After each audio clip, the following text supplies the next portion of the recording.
Today we talk about how to turn off this sign or know how you can do that on your BandLab app. So all you have to do, just go above this photo, click on it here.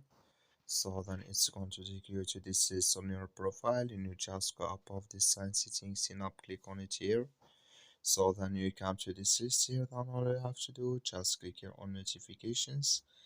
Then it's going to take you to this list here, just waiting to open with you. So then all you have to do, usually it's going to take a time with us here. So you have just to wait in. Sorry, I'm go back. I'm going to try again.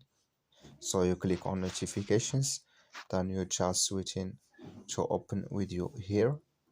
So then it's going to show for us list like this. You click here on BandLab updates here, and you come here to product announcements on updates. Click in this sign or this color, like you see color, it's gone, that's me turn off now. Can you turn off it for email too, and here in app messages too?